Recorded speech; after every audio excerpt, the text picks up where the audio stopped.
ಇಲ್ಲ ಏನ್ ಬೇಡ ಮಾವ. ಏನಣ್ಣ ನೀನು ಬೆಡ್ ಕಾಫಿ ಕುಡಿಯಕ್ ಅವ್ರೇನ್ ಬೆಡ್ ಮೇಲೆ ಇದ್ದಾರೆ, ಇಲ್ಲಿ ನಿಂತ್ಕೊಂಡಿಲ್ವಾ? ಬೆಡ್ ಕಾಫಿ ಕುಡಿಯಕ್ಕೆ ಬೆಡ್ ಮೇಲೆ ಇರ್ಬೇಕು ಅಂತ ಏನಿಲ್ಲ ಕಣೆ. ಮತ್ತೆ ಸಿಟಿನಲ್ಲಿ ಜನ ಬೆಳಗಾಗಿದ್ದು ಮೊದಲನೇ ಕಾಫಿ ಕುಡಿತಾರಲ್ಲ ಅದನ್ನ ಬೆಡ್ ಕಾಫಿ ಅಂತಾರೆ ಅಲ್ವಾಳೆ ಅಂದ್ರೆ. ಹೌದು, ಆದ್ರೆ ಈಗ ಅಭ್ಯಾಸ ಎಲ್ಲ ಕಡಿಮೆ ಆಗಿದೆ ಮಾವ. ಬೆಳಗ್ಗೆ ಎದ್ದು ಕೂಡಲೇ ಖಾಲಿ ಹೊಟ್ಟೆಲಿ ಬಿಸಿನೀರು ಕುಡಿದು ಫ್ರೆಶ್ ಅಪ್ ಆಗಿ ಆಮೇಲೆ ಏನಿದ್ರು ಕಾಫಿ ಟೀ ಎಲ್ಲ, ಇಲ್ಲದ್ರೆ ಹೆಲ್ತ್ ಹಾಳಾಗುತ್ತೆ. ಸರಿಯಾಗಿ ಹೇಳಿದ್ರಿ ಅಳಿ ಅಂದ್ರೆ, ನಾನು ಅದನ್ನೇ ಈಗ ಅನುಸರಿಸ್ತಾ ಇದ್ದೀನಿ. ಈ ನಮ್ಮ ಅಂಬುಜ ಇದ್ದಾಳಲ್ಲ, ಬೆಳಗಾಗೆದ್ದು ಒಂದು ಕೊಳಗ ಕಾಫಿ ಕುಡಿತಾಳೆ, ಅವಳು ಸ್ವಲ್ಪ ಹೇಳಿ.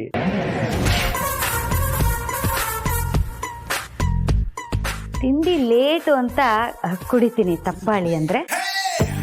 ತಿಂಡಿ ಲೇಟ್ ಆದ್ರೂ ಅದು ಇದು ಇದು ಅದು ಅಂತ ಮುಕ್ತಾನೆ ಇರ್ತೀಯಲ್ಲೇ, ಅದಕ್ಕೆ ಈ ತರ ಆಗಿರೋದು.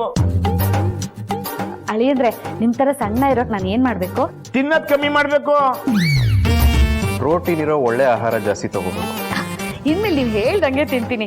ಕಳೆದ ಸಲ ಬಂದಾಗ ನಮ್ಮಣ್ಣ ಏನ್ ತಿನ್ಬೇಕು ಏನ್ ತಿನ್ಬಾರ್ದು ಅಂತ ಬೋರ್ಡ್ ಮೇಲೆ ಬರ್ದಿದ್ರಲ್ವಾ, ಆ ತರನೇ ನನ್ಗೂ ಬರ್ಕೊಡ್ತೀರಾ? ನಾನು ಅದನ್ನೇ ತಿಂತೀನಿ. ಬರ್ಕೊಡೋಣ ಬಿಡಿ, ಅದಕ್ಕೇನಂತೆ. ಹಾ, ದೀಪ ಅವ್ರು ಯಾಕೆ ಕಾಣಿಸ್ತಲ್ಲ? ಅವಳು ಬೆಳಿಗ್ಗೆನೆ ಎದ್ದು ದೇವಸ್ಥಾನಕ್ಕೆ ಹೋದ್ಲು. ಯಾಕೆ ನಿಮ್ಗೆ ಹೇಳಿಲ್ವಾ? ಹೌದಾ, ಏನ್ ಹೇಳಿಲ್ವಲ್ಲ. ಓ, ಮಲಗಿದ್ರಿ ಅಂತ ಹೇಳಿಲ್ಲ ಅಂತದೆ. ಹೋಗ್ಲಿ ಬಿಡಿ ಅಳೆ ಅಂದ್ರೆ. ಅಳಿ ಅಂದ್ರೆ ಅವಳು ಬರೋ ಅಷ್ಟರಲ್ಲಿ ನೀವು ಸ್ನಾನ ಮಾಡ್ಬಿಡಿ. ನಿಮ್ಗೆ ಏನೇನ್ ತಿಂಡಿ ಬೇಕು ಅಂತ ಹೇಳಿ ನಾನ್ ಮಾಡ್ತೀನಿ. ನೀ ಮಾಡೋದೆಲ್ಲ ನಾನು ನೋಡಿದ್ದೀನಿ, ಅದನ್ನೆಲ್ಲ ಒತ್ಸಲ ಮಾಡ್ತಾಳೆ. ನೀನು ಪೂಜೆ ಮಾತ್ರ ನೋಡ್ಕೊ. ಅಳಿದ್ರೆ ನೀವು ಸ್ನಾನಕ್ಕೆ ಹೊರಡಿ. ಈಗಲೇ ಹೋಗ್ಬೇಕಾ? ದೀಪ ಅವ್ರು ಬಂದ್ಮೇಲೆ ಹೋಗೋಣ ಅನ್ಕೊಂಡಿದ್ದೆ. ಆಮೇಲೆ ಹೋದ್ರು ಆಗುತ್ತೆ, ಆದ್ರೆ ಇವತ್ತು ಪೂಜೆ ಅಲ್ವಾ, ದೀಪನೇ ದೇವ್ರನ್ನ ತರಬೇಕು, ಮಡಿಲಿರ್ಬೇಕು, ಅದಕ್ಕೆ. ಓ ಹಾಗಾದ್ರೆ ನಾನು ಸ್ನಾನ ಮಾಡ್ಕೊಂಡ್ಬಿಡ್ತೀನಿ. ನನ್ನಿಂದ ಯಾರಿಗೂ ತೊಂದರೆ ಆಗೋದು ಬೇಡ. ಅಳಿ ಅಂದ್ರೆ ಹಂಡೆಲ್ ನೀರು ಚೆನ್ನಾಗಿ ಕಾದಿದೆ, ಬಕೆಟ್ ಅಲ್ಲಿ ತಣ್ಣೀರಿದೆ, ಮಿಕ್ಸ್ ಮಾಡ್ಕೊಳ್ಳಿ, ತುಂಬಾ ಸುಡ್ತಿದೆ. ಅಂಬುಜ, ಒಂದ್ ನಿಮಿಷ ಬಾರಿ. ಹೇಳೋಣ. ಈ ಸ್ವಲ್ಪ ಬಕೆಟ್ ಹಿಡಿಯೋದ್ ಕಮ್ಮಿ ಮಾಡೆ. ನಾನು ಹಂಡೆನ ಹಿಡಿತೀನಿ, ನಿನಗೇನು ಇವಾಗ? ಅದಕ್ಕೆ ಅಂದ್ರೆ ನೀನ್ ಕಳಸ ತಗೊಂಡ್ ದೇವ್ರ ಮನೆಗೆ ಹೋಗೋದ್ ಬಿಟ್ಟು ಇಲ್ಲೇ ಯಾಕೆ ಬಂದೆ? ಹೋಗು ನೀನು. ಅವ್ನು ವಿಚಾರಿಸ್ಕೊಳ್ಳಿ. ಎಲ್ಲ ಕೆಲಸ ಮಾಡಿ ಹತ್ರ ಬೈಸ್ಕೋಬೇಕು. ನನ್ನ ಮಗಳಿಲ್ಲ ಅಂತ ಅಳಿಯಂದ್ರು ಎಷ್ಟು ಚರ್ಪಡಿಸ್ತಿದಾರ ನೋಡು. ಹೌದ್ರಿ, ಅವ್ರ ದೀಪನ ತುಂಬಾ ಹಚ್ಕೊಂಡ್ಬಿಟ್ಟಿದ್ದಾರೆ. ಏನಪ್ಪ ನರಸಿಂಹ, ನೀನ್ ಹೆಂಡ್ತಿನ ಕರ್ಕೊಂಡ್ ಬರ್ಲಿಲ್ವಾ? ಇಲ್ಲ ಅರ್ಚಕ್ರೆ, ಅತ್ತಿಗೆಗೆ ತಲೆನೋವು ಅಂತೆ, ಅದಕ್ಕೆ ಅವ್ರ ಬದಲು ನಾನೇ ಬಂದಿದ್ದೀನಿ ಅರ್ಚಕ್ರೆ. ಆಯ್ತು ಬಿಡಮ್ಮ, ಸಂತೋಷ. ಆ ದೇವಿನ ನೀನೇ ತಗೊಂಡೋಗ್ಬೇಕು ಅಂತ ನಿನ್ನನ್ನೇ ಕರ್ಸ್ಕೊಂಡಿದ್ದಾಳೆ ಅನ್ಸುತ್ತೆ.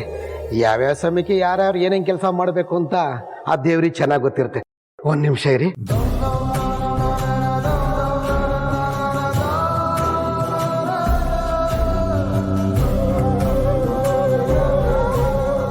ತಾಯಿ, ಹೇಗಾದ್ರೂ ಮಾಡಿ ಅಣ್ಣನ ಜೀವನ ಸರಿಯಾಗೋ ಹಾಗೆ ಮಾಡು. ನನಗೋಸ್ಕರ ಅಣ್ಣ ಅವನ ಜೀವನನ ತ್ಯಾಗ ಮಾಡಿದ್ದಾನೆ. ಯಾವ ಕಾರಣಕ್ಕೂ ಅವನಿಗೆ ಅನ್ಯಾಯ ಆಗಬಾರ್ದು. ಆದಷ್ಟು ಬೇಗ ಅಣ್ಣ ಅದಕ್ಕೆ ಒಂದಾಗೋ ಹಾಗೆ ಮಾಡು. ಸಂಜನಾ ನನ್ನ ಜೊತೆ ಚೆನ್ನಾಗಿರ್ತಿದ್ರು ಪರವಾಗಿಲ್ಲ, ಆದರೆ ಅವಳಿಂದ ನಮ್ಮ ಮನೆಯವ್ರಿಗೆ ಮಾತ್ರ ತೊಂದರೆ ಆಗಬಾರ್ದು. ನಮ್ಮ ಮನೆಯವ್ರನ್ನ ಕೊನೆಯವರೆಗೂ ಖುಷಿಯಾಗಿಡೋ ಥರ ಮಾಡಿದೇವ್ರೆ.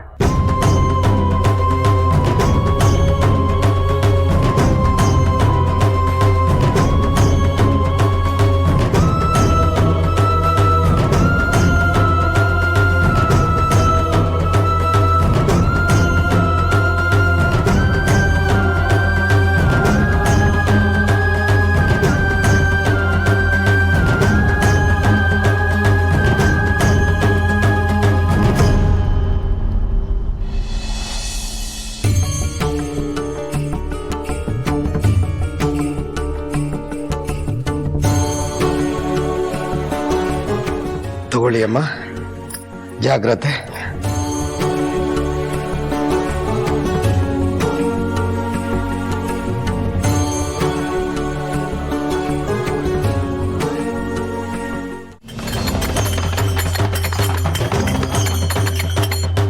ಅಂತೂ ಇಂತೂ ಇನ್ಸ್ಪೆಕ್ಟರ್ ಮಗಳು ಕುತ್ತಿಗೆ ತಾಳಿ ಕಟ್ಟಿದ್ಯಾ, ನಿನ್ ಧೈರ್ಯ ಮೆಚ್ಚಲೇಬೇಕು ಕಣಪ್ಪ. ಮತ್ತೆ ತಂಗಿ ಜೀವನ ಹಾಳಾಯ್ತಾದ್ರೆ ಸುಮ್ಮನಿರ್ತಾನ? ರಮಣ, ಎಲ್ಲ ಮುಗ್ದೋದ್ ಕತೆ, ಮತ್ತೆ ಅದ್ರ ಬಗ್ಗೆ ಯಾಕೆ ಚರ್ಚೆ? ಆಯ್ತು ಬಿಡಪ್ಪ, ನಿನ್ ತಂಗಿ ಜೀವನ ಕಾಪಾಡಿರೋ ನಿನ್ ಜೀವನ ಸರಿ ಹೋದ್ರೆ ಸಾಕು. ಆ ಹುಡುಗಿ ತುಂಬ ಜೋರು ಅಂತ ಕೇಳ್ಪಟ್ಟಿದ್ದೀವಿ. ಆದರೆ ನಮ್ಮ ಜಯರಾಮಣ್ಣ ವತ್ಸಲಕ್ಕ ಹಾಗಲ್ಲ, ಸ್ವಾಭಿಮಾನಿಗಳು, ತುಂಬ ಮರ್ಯಾದೆಗೆ ಅನಿಸ್ತಾರೆ. ಅವರಿಬ್ಬರನ್ನ ನಿನ್ನ ಹೆಂಡತಿ ಚೆನ್ನಾಗಿ ನೋಡ್ಕೊಂಡ್ರೆ ಅಷ್ಟೇ ಸಾಕು. ರಮಣ, ನಮ್ಮ ಅಕ್ಕೆ ತುಂಬಾ ಒಳ್ಳೆಯವರು. ಈಗೀಗ ಅವ್ರು ನಮ್ಮ ಮನೆಗೆ ಹೊಂದ್ಕೊಂಡು ಹೋಗ್ತಿದ್ದಾರೆ. ಹಾಗಾದ್ಮೇಲೆ ನಿಮ್ಮ ಅತ್ತಿಗೆನೇ ಬಂದು ಉತ್ಸವ ಮೂರ್ತಿ ತಗೊಂಡೋಗ್ಬೇಕು ತಾನೆ? ಯಾಕೆ ರಮಣ, ಉತ್ಸವ ಮೂರ್ತಿನ ನನ್ನ ತಂಗಿ ತಗೊಂಡೋದ್ರೆ ದೇವ್ರು ಬೇಡ ಅನ್ನತ್ತಾ? ಅಯ್ಯೋ, ಬೇಜಾರಾಗ್ಬಿಡ ನರಸಿಂಹ. ಹೊಸದಾಗಿ ಮದುವೆ ಆಗಿರೋ ಗಂಡು ಹೆಣ್ಣು ಉತ್ಸವ ಮೂರ್ತಿನ ಮನೆಗೆ ತಗೊಂಡೋಗೋದು ಈ ಊರಿನ ಪದ್ಧತಿ ಅಲ್ವಾ? ಅದಕ್ಕೆ ಹೇಳಿದೆ ಅಷ್ಟೇ. ಹೌದಮ್ಮ, ನಿನ್ನಲ್ಲಿರೋ ಒಳ್ಳೆ ತನಿಕೆ ಒಳ್ಳೆ ಮನೆ ಸೊಸೆಯಾಗಿದ್ದೀಯ. ಇವತ್ತು ಆ ತಾಯಿನೇ ನಿನ್ನನ್ನು ಅವಳ ಸನ್ನಿಧಿ ಕರ್ಸ್ಕೊಂಡಿದ್ದಾಳೆ ಅಂದ್ರೆ ನಿನ್ನ ಕೈಲಿ ಪೂಜೆ ಮಾಡಿಸ್ಕೋಬೇಕು ಅಂತ ಆಸೆ ಅನ್ಸುತ್ತೆ ಅವಳಿಗೆ.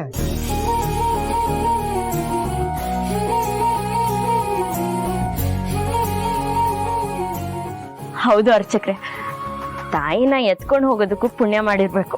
ಇವತ್ತು ಈ ದೇವಸ್ಥಾನದಲ್ಲಿ ಎಲ್ಲ ಶುಭ ಕಾರ್ಯಗಳು ಸರಾಗವಾಗಿ ನಡೀತಿದೆ ಅಂದ್ರೆ ಅದಕ್ಕೆ ಮುಖ್ಯ ಕಾರಣನೇ ನಿಮ್ಮ ಗಂಡನ ಮನೆಯವರು. ನೀವು ಕೂಡ ದೇಣಿಗೆಯಿಂದ ತಾಯಿ ಸೇವೆ ಮಾಡ್ತಾ ನಾವು 4 ರೂಪಾಯಿ ಸಂಪಾದನೆ ಮಾಡ್ತಾ ಇದ್ದೀವಿ. ಇಲ್ಲಿ ಬರೋ ಭಕ್ತಾದಿಗಳಿಗೆ ಅನ್ನ ಸಂತರ್ಪಣೆ ಸಮೇತ ಎಲ್ಲಾ ಸಕಲ ಸಿದ್ಧತೆಯನ್ನು ಕೂಡ ದೊರಕ್ತಾ ಇದೆ. ಇದಕ್ಕೆಲ್ಲ ಕಾರಣ ನಿಮ್ಮ ಮನೆಯವರೇ ಕಣಮ್ಮ.